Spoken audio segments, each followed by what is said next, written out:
What the fudge is up, everyone? Welcome to your 40th HTML5 tutorial, and in this tutorial we're going to be learning about transformations. Not transformers like the movie, although that was a pretty good movie, but transformations. And what I mean by that is how to move our canvas around, how to rotate it, scale it, shrink it, translate it. Ooh, pretty cool, huh? So it sounds interesting, and trust me, it is. So before we start moving this canvas around, it would probably be nice if we could have, something pretty to look at. So I'm not going to draw a basic shape because when we do something like flip a square upside down, it looks the exact same. So that really isn't the best way to demonstrate this. So what I'm going to be doing is I'm going to be adding some text on the screen. So canvas font, and set this equal to bold 22 pixels.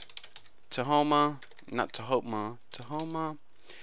And then after that, let's go ahead and align this to the start. So text, align, start. And now canvas, fill text. We want some thick, nice text. And what do we want it to say? Let's just go ahead, and since I'm going to be making a bunch of different transformations, I'll write start, and then you'll know. Well, I'll show you guys in about half a second. This is basically going to be the starting point. It just says the word start, and it's 1030, not the time 1030, over 10 and down 30. So that's basically our starting point, and I'm going to go ahead and move the canvas around, but that will always stay there. So now let's go ahead and learn about these silly, crazy transformations. The first transformation I want to tell you guys about is simply how to move the canvas. So whenever you're applying a transformation to a canvas, you go ahead and write canvas because that's where you're going to do it to, and then you write the name of the transformation. Translate. Now what translate means is basically move. They should have named this move, but they didn't.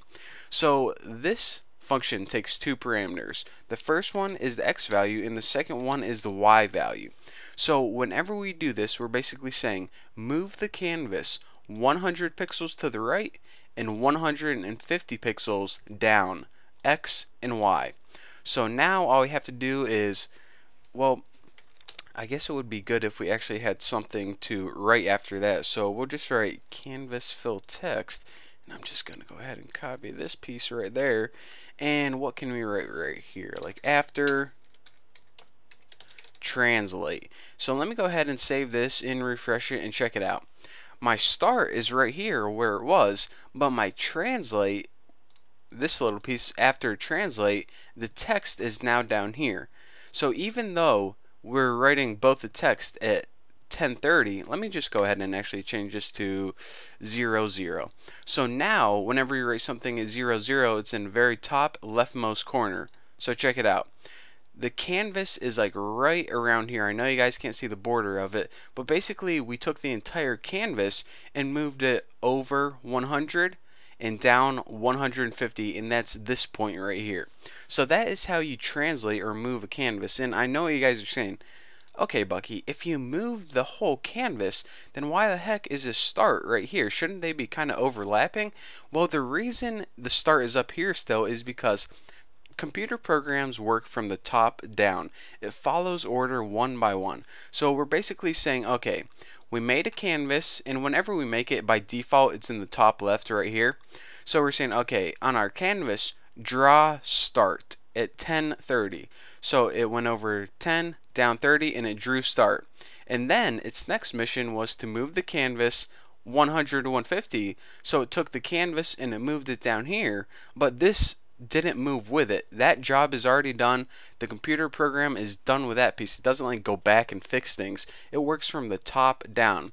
So now that the canvas is over here, whenever we write something at 00, then it just pretty much says, okay, the canvas is right here, so 00 is now right here. That's why I'm writing it right there. So a lot of people get confused that they don't understand why start didn't move. It's because computer programs, they work from the top down. It doesn't go back and fix its mistakes or anything like that. So now we learn translate. We got a couple more to cover. The second one is canvas rotate. Now rotate takes one parameter, and this is going to kind of freak you out. Let me just go ahead and write the number 1 in there. Now I know what you're probably thinking, and actually let me go ahead and just copy this while I'm at it. Rotate, fill text, and I'll just write after rotate. I could spell it like that if I want to. So let me go ahead and refresh it and check it out. Whoa, that looks like it rotated about like 45 degrees right around there. Well, check it out. Even though I wrote 1 in here, you may have been thinking it could take any value from like 0 to 360, because a perfect circle all the way around is 360 degrees. But also, the parameter it takes is a value in radians. Now, radian is kind of a weird thing, and I don't know if you learned this in high school yet, but if you don't know what radians are yet, just remember this. 360 degrees equals, I want to say 2 pi, but I guess if you don't know what radians are, then you don't know like about 2 pi and all that radian stuff. But anyways, it's basically like, I can't think of the degrees, like 57 degrees or something. It's been a long time since I learned that stuff, but I think it's like 57 degrees per radian. So anyways, just remember, if you're coming across your mistakes, that this isn't degrees.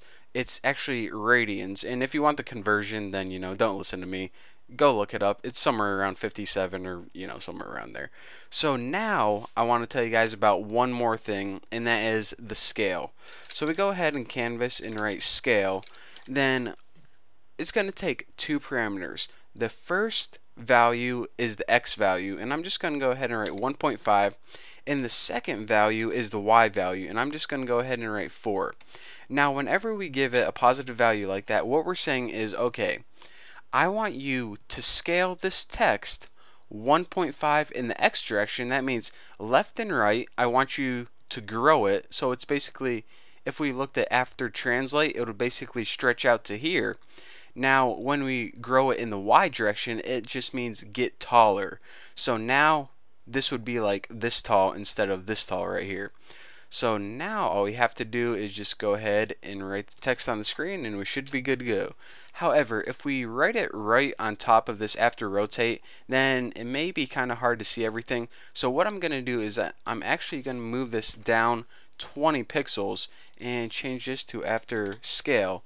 And whenever I refresh this, it should be out of the way.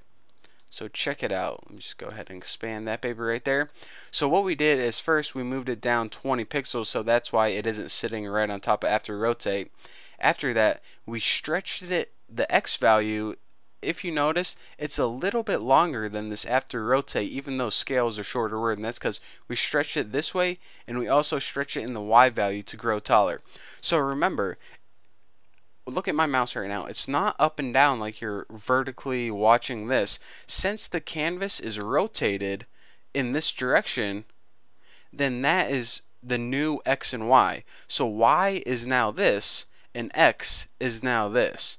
Pretty sweet, huh? So actually the best way to learn all these stuff is basically to play around with it. And the only thing you got to watch out for is these parameters, because I mean typically you never talk about radians and a fraction whenever you're scaling things, but there's just some little subtle tricks that you got to keep in mind. But whenever we're making programs later on, then I'm going to be clearing all that up as I come across them, so stick with me and you'll be good to go. So anyways, thank you guys for watching. Don't forget to subscribe, and I'll see you guys in the next tutorial.